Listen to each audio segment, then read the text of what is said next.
Adindaku, tidak usah cemas soal ekonomi. Saya tadi masuk rumah, saya bilang, Bade, kalau besar begini rumah sudah takut saya mati. Coba, saya sudah keliling-keliling ceramah, Pak, memang jarang rumah sebesar begini. Tentu insya Allah Dinda, kau tidak akan sengsara dari ekonomi. Tidak mungkin dibiarkan Pak Nurdin Halid sengsara, tidak mungkin. Ya, itu namanya orang tua. Lebih baik dia tidak makan daripada anaknya yang tidak makan. Itu orang tua. Jadi tidak usah cemas soal ekonomi. Lalu masalahnya, apakah uang banyak? Apakah rumah besar begini? Apakah ekonomi yang berkecukupan? Jaminan rumah tangga bahagia? Kira-kira, apakah itu jaminan rumah tangga bahagia? Demi Allah bukan yang banyaknya. Demi Allah bukan berlimpahnya. Tapi kalau soal ekonomi, jaminan kau bahagia, rasa cukupnya. Rasa cukupnya. Kalau kaya, banyak duit, rumah mewah, tidak punya rasa cukup, biasanya malah berujung perceraian. Kalau uang banyak membuat rumah tangga tangguh, maka tidak ada rumah orang kaya yang bercerai. Tapi pelajaran kita lihat berapa banyak orang kaya, miliarder, pejabat tinggi, tokoh masyarakat, tidak ada bahagia anak-anaknya. Kenapa? Karena dia tidak pernah merasa cukup. Jadi resep soal ekonomi, rasa cukup. Mana prakteknya? Contoh aja ini ya. Kalau gaji suami cuma 5 juta, sabun mandimu jangan macam-macam. Kan ibu-ibu sekarang modern, Pak. Lain sabun mukanya, lain sabun keteknya, lain sabun Nah saya sabun cole aja sudah semua ini sudah satu badan. Lain lagi samponya, lain kondisionernya, lain pelicinnya. Gajinya suamimu 5 juta. Pasti kau menderita. Ya. Ini yang membuat kita miskin. Tidak merasa cukup. Kalau suamimu gajinya cuma 5 juta. Tidak usah kau pakai HP yang 4 kameranya. Kau mau apa 4 kameranya? Nah 1 di suamimu. Kecuali 4 istri ya 4 kameranya. Istri pertama kamera 1, istri kedua kamera 2. Ya cuma 1 istri ngapain 4 kamera? Jangan ketawa, saya serius ini Bu. Mau lagi contoh yang namanya tidak mensyukuri. Ya, tidak pernah merasa cukup. Coba lihat lagi. Gajinya suaminya cuma 5 juta. Lagi merintis dia berumah tangga. Pak, belikan saya kasihan jilbab. Ya namanya suami, ya dibelikanlah jilbab. Sudah punya jilbab, selesai masalahnya. Muncul masalah baru. Pak, masa jilbabku tidak sesuai warnanya tasku? Nah, muncul beli tas. Sudah beli tas, selesai. Nah bilang, masa jilbab sama tas tidak serasi dengan sepatu? Muncul lagi, beli lagi sepatu. Sudah dilengkapi semua. Nah bilang, masa cuma 1 pasang setiap pengantin itu terus saya pakai? Coba. Inilah yang disebut tidak merasa cukup. Rasulullah, Bapak Ibu, itu rumahnya Nabi Bu. Kalau baca kisahnya itu, riwayat hidup Nabi yang dikarang oleh Muhammad Haikal. Itu rumahnya Nabi kalau beliau berdiri, kepalanya Nabi tersantuk di langit-langit rumahnya.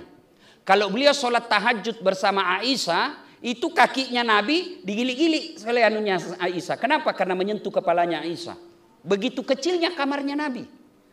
Tapi begitu kecil kamarnya, beliau selalu mengucapkan baiti jannati, rumahku laksana surga bagiku.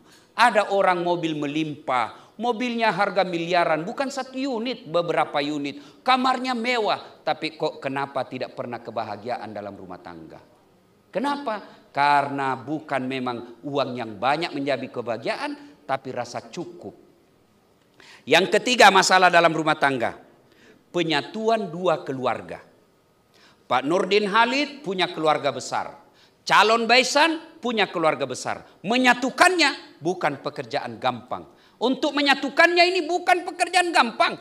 Apalagi 2 suku yang berbeda. Bugis ketemu Padang. Susah itu Pak. 1 Bugis boros, 1 Padang irit. Enggak, susah itu ketemunya Pak. Iya toh. Maka untuk menyatukan 2 keluarga ini Apa resepnya? Masalah-masalah dalam rumah tangga ini, apa resepnya? Dasat, ada masalahmu. Bapak Nurdin Halid ada masalah. Allah tidak mengatakan, Pak Nurdin Halid ada masalah, jadi ketua umum Golkar dulu. Tidak. Dasat, ada masalahmu, kau jadi ketua MUI dulu. Tidak. Allah cuma minta dua. Ista'inu bis-sabri was-salah. Sabar, sabar, sabar. Perbaiki solatmu, saya yang selesaikan masalahmu. Apakah orang solat tidak ada masalahnya? Ada masalahnya. Cuma kalau dia solat, Allah yang bantu selesaikan. Kalau Allah yang bantu selesaikan, kecil punya anak. Mana bisa punya anak sudah tua istrinya, itu kata kita. Tapi kalau Allah yang mau, kecil buat Allah. Mana bisa pergi haji, dia cuma pegawai honor, itu kata manusia. Kalau Allah dia kasih jalan. Orang yang sholat dalam rumah tangganya bukan tidak ada masalahnya. Ada juga masalahnya, cuma Allah yang bantu selesaikan masalahnya. Apa resepnya menghadapi masalah rumah tangga? Ilmu pertama sabar. Tidak adalah kalah ilmu sabar. Biar dia profesor doktor, biar dia pengusaha sukses, biar dia tinggi jabatannya. Tapi kalau tidak punya kesabaran, rumah tangganya tidak akan bahagia. Dapat istri tukang ngomel. Tidak ada kalah ilmu sabar. Sabar. Karena memang begitu perempuan. Dijelaskan satu, tangkisannya 10. Begitu memang fitrahnya perempuan, ngoceh. Karena kalau dia tidak pernah ngoceh, perlu bawa konsultasi. Ada kelainan itu kalau ada perempuan tidak suka ngoceh. Memang sudah begitu fitrahnya. Maka Nabi katakan, itu perempuan gampang sekali masuk surga. Kalau dia mampu kendalikan mulutnya, gampang dia masuk surga. Maka rumus menghadapi, adek nanti dapat istri, rumus menghadapi kalau istri ngomel, sabar. Bagaimana itu sabar? Diam. Apalagi kalau dia sudah bilang pokoknya, diam aku saja. Tidak masuk media kalnya itu, diam saja. Saya biasa kalau marah-marah, sudah sayang, sudah masih marah, saya buka baju baru saya joget. Berhenti dia marah Pak. Tapi kalau ego masuk, saya yang anak bangsawan, saya yang kaya, saya yang pejabat, saya yang punya duit. Dia saya ingat, saya ambil gini. Nasa ngogi, witokmu iko, ite mau pendek derajatmu. Tiba-tiba kau mengatur saya. Oh setan itu sudah ngomong begitu. Maka ngomelnya dia, jadikan ladang amal buat sabar.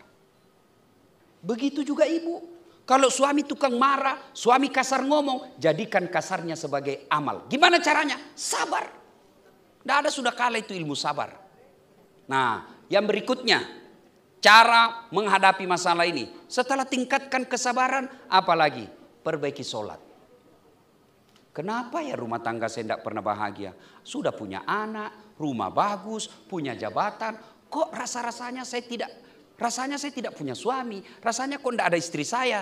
Tidak usah cari kambing hitam. Tidak usah konsul kiri kanan. Lebih baik periksa sholatnya. Mohon maaf ibu-ibu paling banyak tidak sholat kalau ada acara seperti ini. Gara-gara apa? Make up. Coba maki. Untungnya sekarang sudah pakai masker. Jadi lebih praktis. Tidak perlu pakai lipstik, tidak perlu kiri kanan. Kan rugi-rugi ditutup juga begini. Lebih ekonomis sekarang. Saya juga terselamatkan dengan masker ini. Kenapa? Tidak kelihatan hidungku yang pesek. Nah ibu-ibu sabar, kemudian sholat disempurnakan. Bagaimana kalau mau pergi pengantin Ustadz? Nah kita harus dandan. Boleh. Kalau ibu dandan supaya suami bangga, itu pahala. Berdandan untuk menyenangkan suami, pahala. Dengan catatan jangan sampai tidak sholat. Bagaimana caranya Ustadz? Ibu wudhu dulu. Sudah wudhu dandan. Sudah dandan tahan kentut. Karena biar ibu sudah wudhu kentut batal. Dia bilang sedikit aja keluar Ustaz, nggak habis biar. Nah, cek dia punya masuk yestas dia ada capu, bahala. Ya, nah itu. Bagaimana kalau di pengantin Ustaz? Karena alhamdulillah sekarang tidak ada lagi jabat tangan kan? Nah, tidak ada lagi karena ada corona. Kalau nanti lepas corona jabat tangan, berbeda pendapat ulama. Syafi'i batal wudhu. Imam Ahmad selama tidak nafsu tidak batal. Ya. Saya wasiatkan kepada dindaku besok, Jangan sampai besok gara-gara make upnya istri tidak sholat duhur dan tidak sholat asar. Ingatkan baik-baik. Jangan sampai kita awali rumah tangga, satu di antara kita sudah tidak sholat. Bagaimana mau baik awalnya kalau perjalanannya kalau awalnya kita sudah lupa sholat. Ya? Nah, bagaimana caranya? Ingatkan itu salonnya. Kasih wudhu dulu istriku, baru dia dandan. Ya? Nah, kapan lagi ibu-ibu banyak tidak sholat? Kalau selesai haid. Gratis 5 hari, dia tambah 2. Dia bilang suaminya, biasanya cuma 5 hari bu. Dia bilang, masih ada sedikit-sedikit. Belum bersih nih. Sekali dia bilang suaminya, kau bohong ya? Dia bilang, apa bohong? Saya kasih lihat kau. Ibu ketawa karena pernah begitu kan? Dulu waktu pengantin baru. Nah, bagaimana nanti ini pengantin baru? Nanti paling banyak tidak sholat subuhnya. Nah, berikutnya menghadapi masalah. Birrul walidain. Berbuat baik sama orang tua. Dinda, ini luar biasa acara kita. Ini Dasat Latif yang hadir. Tidak gampang bos. Betul. Ngantri acara pak. Kira-kira saya datang karena Dinda yang undang? Bukan. Karena Pak Nurdin Halid yang WhatsApp saya. Toko dari Sulawesi. Berarti ini acara mewah bukan karena kita dia lihat deh. Bukan. Tapi apa? Ibu bapaknya. Maka pantas orang yang sudah menikah menelantarkan orang tuanya. Banyak duitnya, mewah rumahnya. Tidak bisa bahagia. Kenapa? Orang tuanya dia hina. Maka besok-besok sudah menikah dek. Jangan sekali-kali kamu berkata pilih. Bapakmu atau saya suamimu. Tidak boleh berkata begitu. Begitu juga ibu-ibu. Jangan pernah berkata, kau pilih. Nih istrimu atau mamamu yang sudah tua. Pret. Mana bisa pertanyaan begitu dijawab. Satu istri yang melahirkan anak. Satu ibu yang melahirkan kita. Ini kan biasa ibu-ibu kalau marah bertanya begitu. Beleng-beleng. Ibu. Yang pernah bilang begitu. Saya mau tanya ini. Bu, pernah merasakan hamil? Susah enggak? Apalagi kalau mau duduk standar samping. Pernah rasakan susahnya melahirkan? Mana enak melahirkan. Nggak mentang-mentang istri Nurdin Halid orang kaya keluar kok nak. Nggak, setengah mati juga. Iya toh? Iya. Pernah merasakan menyusui? Ibu Andi pernah merasakan menyusui? Repotnya itu. Apalagi kalau dia tumbuh giginya. Kok gigi saya nak? Apa dia tempeleng? Kok gigit saya? Tidak. Dia siang anaknya, malam bapaknya lagi. Coba, tuh repotnya jadi istri. Iya toh? Nah, saya tanya sekarang ibu, siapa yang menghamilkan suamimu? Siapa? Mamanya. Siapa yang lahirkan? Mamanya. Siapa yang susui? Siapa yang ngajari makan? Siapa yang ngajari jalan? Siapa yang ngajari halal haram? Mamanya. Sekarang siapa yang terima gajinya suamimu? Istrinya. Mana pernah dikasih mamanya gajinya? Enggak, istrinya dia kasih bulat-bulat gajinya. Nanti ada lebih-lebihnya baru dia kasih mamanya. Itu pun sembunyi-sembunyi karena takut sama kau. Makanya jangan pernah berkata pilih. Siapa yang nikmati rumah mewahnya suami? Ibunya, istrinya. Siapa yang nikmati mobil mewahnya? Istrinya. Orang tuanya, kalaupun dibelikan kendaraan, tidak semewah kendaraan istrinya. Padahal ibunya yang setengah mati sekolahkan. Maka demi Allah, ketika punya rumah tangga dan kau lupakan orang tuamu, kau tidak akan dapat kebahagiaan dunia sampai akhirat. Dengar ini deh ya, bekal ini ya. Yang berikutnya, kalau mau rumah tanggamu tertolak dari bencana, banyak-banyaklah bersedekah. Banyak bersedekah. Itu jelas oleh Nabi. Kalau kamu tertolak dari bencana, kalau kamu terhindar dari musibah, umurmu panjang dan bahagia hidupmu, kata Nabi ada 6 cara. Karena waktu terbatas 1 aja. Itu Nabi katakan, as-sadaqatu, bersedekahlah. Maka ibu-ibu, kalau ada masalah rumah tangga, lebih baik sedekah tolak balanya. Nggak usah curhat di Facebook. Instagramnya semua dia share. Sampai ada yang bilang, Ustadz, Bahagianya rumah tangganya itu Ustaz, tetanggaku. Saya bilang, kenapa ibu tahu? Dia bilang, itu Instagramnya sama WhatsAppnya Ustaz, foto-fotonya romantis. Saya bilang, bodoh itu kalau foto bertengkar dia share di WhatsApp. Pastilah yang baik-baik. Apalagi kalau ibu sudah 20 tahun suami istri, suamimu tidak pernah pasang foto di medsos, tiba-tiba dipasang, hakul yakin pasti pernah melanggar baru-baru. Ya. Nah, ibu bapak saudara-saudara sekalian, itu soal nasihat pengantin. Buat nasihat kita ini besok. Pengunjung, satu. Biasanya kalau ada pengantin banyak pulang bawa dosa.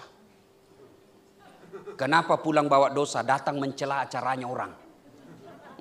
Nggak enak kuenya. Kayak basi. Padahal membungkus. Ibu-ibu Columbus. Tahu Columbus? Kelompok ibu-ibu pembungkus. Pak Doko. Ya, jangan mencela acaranya orang. Ya. Ibu-ibu yang kaya silakan pakai berliannya, silakan. Allah kasih, tapi jangan kau cela orang miskin. Ya lihat. Kenapa? Palsu. Cuma itu. Dia tidak cerita tapi matanya dong. Jadi nakobi itu. Ibu ketawa karena begitu toh. Kelakuannya semua ini ya. Bu, silakan pakai perhiasannya ibu, tapi jangan menghina kasihan orang miskin. Mereka juga mau pakai tapi Allah batasi. Allah pilih ibu pakai berlian, maka hormati mereka yang tidak. Dua, biasanya kalau ada acara pengantin banyak yang praktek-praktek mubazir. Kue terutama. Air paling sering jadi korban itu air gelas. Belum habis cocok lagi. Belum habis itu uang semua dibeli orang. Sate. Kalau satu tusuk bisa dimakan, jangan ambil dua. Karena kalau sudah keluar itu dan disimpan di piring, berhenti kau makan, sudah jadi sampah itu. Padahal itu duit. Lebih tambah daripada ambil sisa. Sisa itu praktek perbuatan setan. Kita praktek nanti kalau makan. Ya. Yang ketiga, biasanya kalau ada acara begini banyak yang tidak sholat. Tolong nanti ini, tolong ibu-ibu terutama. Sholat ibu, jangan sampai acaranya orang tidak berkah gara-gara tamunya tidak sholat. Yang keempat, biasanya kalau ada acara begini banyak tersinggung pulang. Kenapa dia tersinggung pulang? Merasa tidak dilayani dengan baik.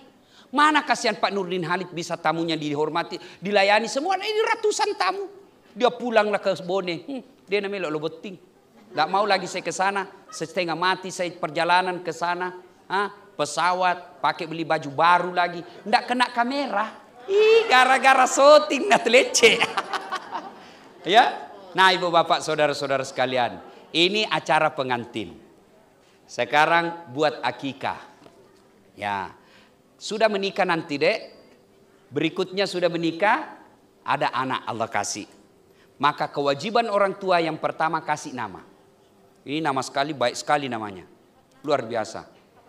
Ya, saya baru tahu ternyata bapaknya anaknya Pak Rudianto Asapa. Setelah saya baca, ini pentingnya ada nama orang tua di belakang. Ada kesalahan kita orang Islam ikut gaya Eropa. Sudah menikah, namanya suami di belakang itu haram. Tetap namanya bapak. Kan biasa, sudah menikah, nama misalnya istri saya namanya Naura Sidkia. Sudah menikah biasanya dia ganti Naura Sidkia Dasat. Berarti anakku ini. Enggak, boleh ada suami di belakang namanya, tetapi namanya Naura Sidkia, suaminya, istrinya Dasat Latif. Boleh. Ada di situ istrinya Dasat Latif. Naura Sidkia, istrinya Dasat Latif. Boleh.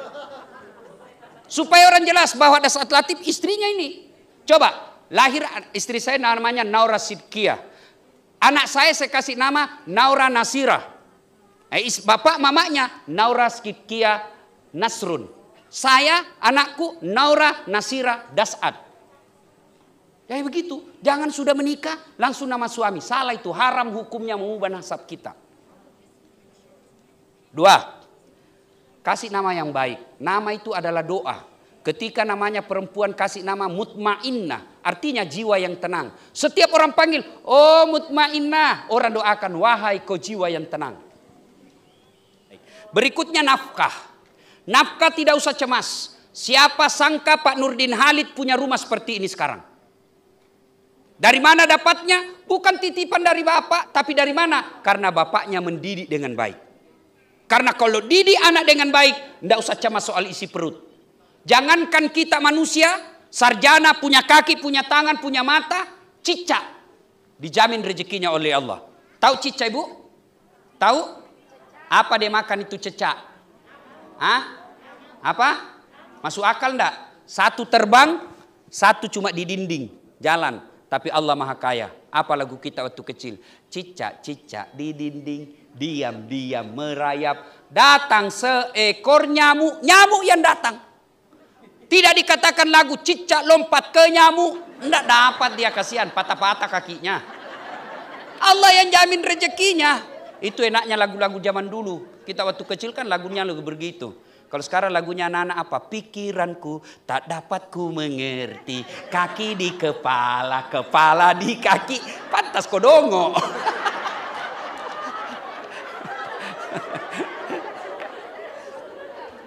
Yang ketiga, kewajibannya nanti kalau punya anak, ya, orang tua ini yang hakik anaknya, mendidik anak. Silakan Bapak baca psikologi pendidikan, silakan baca riset dari Australia, Amerika, Afrika, silakan. Tapi keliru kalau mendidik anak tidak membuka Al-Quran. Allah titipkan satu surah, metode dan tata cara mendidik anak, yaitu surah Luqman. Baca itu, jelas di situ poin-poinnya. Satu, anak diajari dengan la tusyrik billah, jangan kau serikatkan Allah. Maka segini ini anak-anak kecil-kecil begini kan dia senang dengar lagu. Maka ajari lagu Islam dengan lagu. Tuhan saya Allah, Allah Tuhan saya, kalau bukan Allah, bukan Tuhan saya. Dari lagu kita tahu akidah. Nah ibu bapak saudara-saudara sekalian, dan pada akhirnya semua ini bisa terwujud kalau kita dapat hidayah dari Allah Subhanahu wa ta'ala.